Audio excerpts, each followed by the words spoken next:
जय हिंद बच्चों, स्वागत है आपका हमारे सन्नी कंप्यूटर में।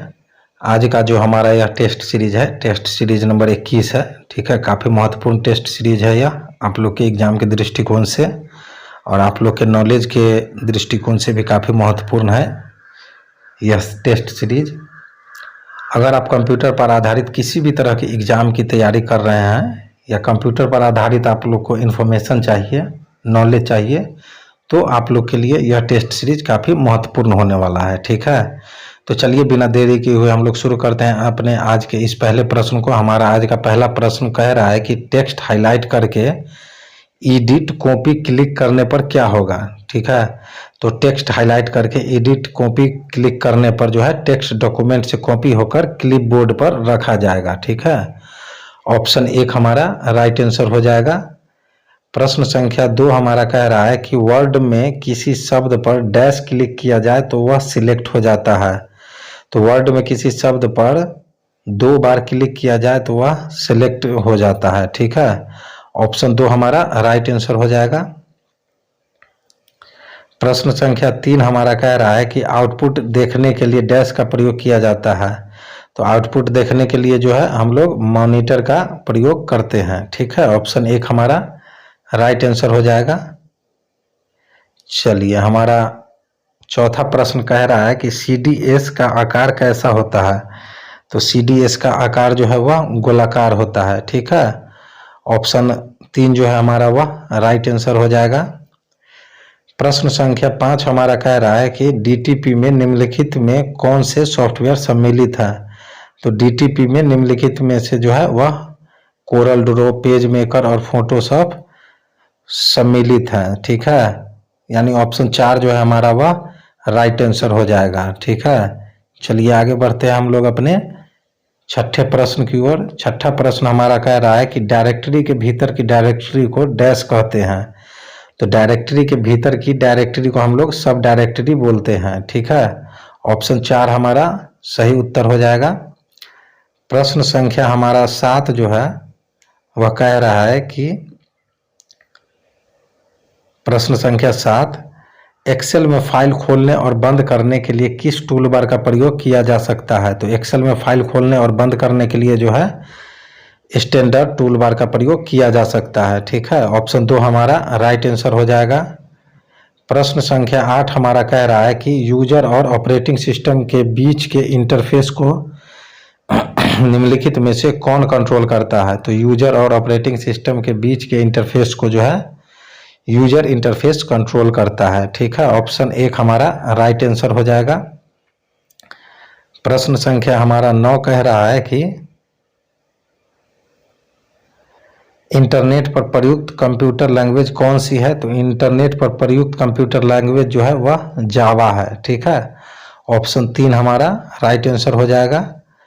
प्रश्न संख्या 10 हमारा कह रहा है कि टेक्स्ट को डैश बनाने के लिए बी पर क्लिक करते हैं।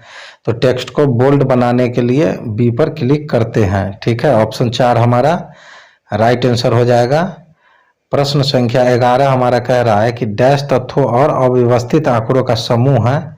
यह कंप्यूटर में एक निश्चित स्थान पर स्टोर होता है। ठीक है, तो वह हमारा डाटा जो है तत्वों और अव्यवस्थित आंकड़ों का समूह है और यह कंप्यूटर के एक निश्चित स्थान पर स्टोर होता है। ठीक है, ऑप्शन 1 हमारा राइट आंसर हो जाएगा।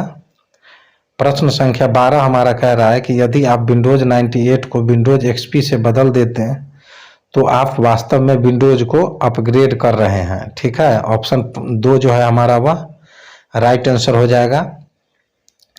प्रश्न संख्या हमारा 13 कह रहा है कि www का दूसरा नाम है। तो www का दूसरा नाम जो है वह है वेब। ठीक है, ऑप्शन 3 जो है हमारा वह राइट आंसर हो जाएगा। प्रश्न संख्या हमारा जो 14 है वह कह रहा है कि कंप्यूटर का मुख्य सिस्टम बोर्ड डैश कहलाता है। तो कंप्यूटर का मुख्य सिस्टम बोर्ड जो है वह मदरबोर्ड कहलाता है। ठीक है, ऑप्शन 2 हमारा राइट आंसर हो जाएगा। प्रश्न संख्या 15 हमारा कह रहा है कि डैश एक सेंट्रल कंप्यूटर है जो बहुत से PCS वर्क स्टेशनों और अन्य कंप्यूटरों के लिए डाटा और प्रोग्रामों का संग्रह रखता है। ठीक है, तो सर्वर जो है एक सेंट्रल कंप्यूटर है जो बहुत से पीसीएस, वर्क स्टेशनों और अन्य कंप्यूटरों के लिए डाटा और प्रोग्रामों का संग्रह रखता है। ठीक है, ऑप्शन 4 हमारा राइट आंसर हो जाएगा। प्रश्न संख्या 16 हमारा कह रहा है कि असेंबली भाषा किस लेवल की भाषा है। तो असेंबली भाषा जो है वह हमारा लो लेवल की भाषा है। ठीक है, ऑप्शन 1 हमारा राइट आंसर हो जाएगा। प्रश्न संख्या हमारा 17 कह रहा है कि यूनिक्स एक प्रकार का डैश ऑपरेटिंग सिस्टम है। ठीक है, तो यूनिक्स एक प्रकार का जो है मल्टी प्रोसेसर और मल्टीटास्किंग ऑपरेटिंग सिस्टम है। ठीक है, ऑप्शन 3 हमारा राइट आंसर हो जाएगा। ठीक है, चलिए देखते हैं हम लोग अगले प्रश्न को। हमारा प्रश्न संख्या 18 जो है वह कह रहा है कि इसे सामान्यतः पीसी में ईमेल अटैचमेंट द्वारा स्थानांतरित करते हैं जिससे उसे हानि पहुंचाया जा सके, स्पैम। ठीक है, ऑप्शन 2 हमारा राइट आंसर हो जाएगा। प्रश्न संख्या हमारा जो 19 है वह कह रहा है कि किस नेटवर्क मॉडल में कंप्यूटर आपस में फाइलें ट्रांसफर करने लिए यूएसबी से जुड़े होते हैं। तो पीयर टू पीयर नेटवर्क में जो है कंप्यूटर आपस में फाइलें ट्रांसफर करने के लिए यूएसबी से जुड़े होते हैं। ठीक है, ऑप्शन 3 हमारा राइट आंसर हो जाएगा। प्रश्न संख्या 20 हमारा कह रहा है कि कंप्यूटर को ठीक से स्विच ऑफ करने के तरीके को डैश कहते हैं। तो कंप्यूटर को ठीक से स्विच ऑफ करने के तरीकों को जो है हम लोग shut down, switch off, turn off कहते हैं। ठीक है, यानी ऑप्शन 4 हमारा राइट आंसर हो जाएगा। प्रश्न संख्या हमारा 21 कह रहा है कि ईबीसी डीआईसी में कुल कितने प्रकार के कैरेक्टर हैं। तो ईबीसी और डीआईसी में कुल जो है 256 प्रकार के कैरेक्टर हैं। ठीक है, ऑप्शन 4 हमारा राइट आंसर हो जाएगा। प्रश्न संख्या हमारा 22 कह रहा है कि डैश के माध्यम से उपयोगकर्ता विश्व भर में कहीं से भी अपने बैंक अकाउंट को मैनेज कर सकता है। तो वह है ई बैंकिंग। ठीक है, ई बैंकिंग के माध्यम से उपयोगकर्ता विश्व भर में कहीं से भी अपने बैंक अकाउंट को मैनेज कर सकता है। ठीक है, ऑप्शन 2 जो है हमारा वह राइट आंसर हो जाएगा। प्रश्न संख्या हमारा 23 कह रहा है कि एक्सेल में डैश, ये जो फॉर्मूला है आप लोग के स्क्रीन पे, उसको फॉर्मूले का मूल्यांकन करेगा तो उत्तर क्या आएगा। तो इसका जो उत्तर आएगा आप लोग कैलकुलेशन करके हम लोग कमेंट करके बताइएगा। इसका उत्तर मैं अभी बता दे रहा हूँ, इसका आंसर होगा 400। ठीक है, ऑप्शन 1 हमारा सही आंसर होगा। और कैलकुलेशन किस तरह से किया जाता है, अगर आप लोगों ने हमारा थ्योरी वाला क्लास नहीं देखा है तो थ्योरी के क्लास को जाकर देखें, वहाँ इन सभी चीज़ों को डीपली में समझाया गया है। ठीक है, चलिए आगे बढ़ते हैं प्रश्न संख्या 24 की ओर। प्रश्न संख्या हमारा 24 कह रहा है कि वर्ड प्रोसेसिंग का एप्लीकेशन प्रोग्राम कौन सा है। तो वर्ड प्रोसेसिंग का एप्लीकेशन प्रोग्राम जो है वह है वर्ड। ठीक है, ऑप्शन 4 हमारा राइट आंसर हो जाएगा।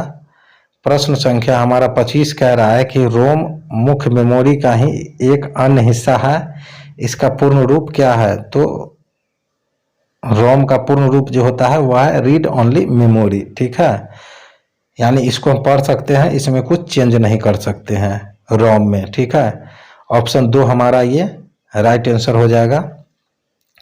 प्रश्न संख्या हमारा 26 कह रहा है कि प्रोग्राम में ऑप्शनों की सूची, स्क्रीन सूची को क्या कहते हैं, जो बताती है कि उस प्रोग्राम में क्या है। तो उसको हम लोग मेन्यू कहते हैं। ठीक है, ऑप्शन 3 हमारा राइट आंसर हो जाएगा।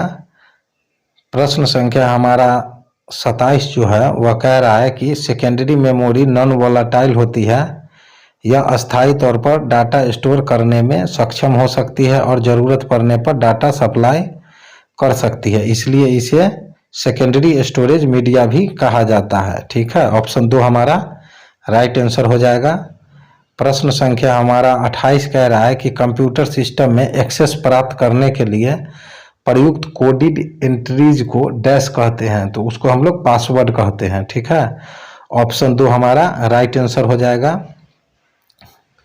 चलिए प्रश्न संख्या हमारा 29 कह रहा है कि आईसी का वर्गीकरण डैश पर आधारित होता है। तो आईसी का वर्गीकरण जो है ट्रांजिस्टर की संख्या पर आधारित होता है। ऑप्शन 3 हमारा राइट आंसर हो जाएगा। प्रश्न संख्या 30 हमारा कह रहा है कि डैश तब होती है जब कंप्यूटर को ऑन किया जाता है और ऑपरेटिंग सिस्टम लोड हो रहा होता है। तो हमारा बूटिंग जो है तब होता है जब कंप्यूटर को ऑन किया जाता है और ऑपरेटिंग सिस्टम लोड हो रहा होता है। ऑप्शन 1 हमारा राइट आंसर हो जाएगा। प्रश्न संख्या 31 हमारा कह रहा है कि कंपाइलर्स और ट्रांसलेटर एक तरह के डैश होते हैं। तो कंपाइलर्स और ट्रांसलेट्स एक तरह के सॉफ्टवेयर होते हैं। ठीक है, ऑप्शन 4 हमारा राइट आंसर हो जाएगा। प्रश्न संख्या हमारा 32 कह रहा है कि लाइनक्स डैश सॉफ्टवेयर है। तो लाइनक्स जो है ओपन सोर्स सॉफ्टवेयर है। ठीक है, ऑप्शन 4 हमारा राइट आंसर हो जाएगा। प्रश्न संख्या 33 हमारा कह रहा है कि सेकेंडरी मेमोरी जो है सिस्टम प्रोग्राम और डाटा फाइल संग्रह करती है। ठीक है, प्रश्न कह रहा है कि सेकेंडरी मेमोरी क्या करता है। तो सेकेंडरी मेमोरी जो है सिस्टम प्रोग्राम और डाटा फाइल संग्रह करता है। ठीक है, ऑप्शन 1 हमारा राइट आंसर हो जाएगा। प्रश्न संख्या 34 हमारा कह रहा है कि किसी भी विंडो में मैक्सिमाइज बटन, मिनिमाइज बटन और क्लोज बटन डैश पर दिखते हैं। तो किसी भी विंडो में मैक्सिमाइज और मिनिमाइज और क्लोज बटन जो है वह टाइटल बार में दिखते हैं। ठीक है, ऑप्शन 1 हमारा राइट आंसर हो जाएगा। चलिए, हमारा प्रश्न संख्या 35 जो है वह कह रहा है कि निम्न में से कौन सा शब्द व्यक्तिगत लाभ के लिए सॉफ्टवेयर की अनाधिकृत कॉपी के अतिरिक्त व्यक्तिगत बैकअप के लिए इस्तेमाल किया जाएगा के लिए प्रयोग होता है। तो वह है सॉफ्टवेयर पायरेसी के लिए। ठीक है, ऑप्शन 3 हमारा सही उत्तर होगा। चलिए, प्रश्न संख्या 36 हमारा कह रहा है कि MICR प्रणाली का उपयोग निम्नलिखित में से किस क्षेत्र में होता है। तो MICR प्रणाली का उपयोग जो है वह बैंक के क्षेत्र में होता है। ठीक है, ऑप्शन 1 हमारा राइट आंसर हो जाएगा।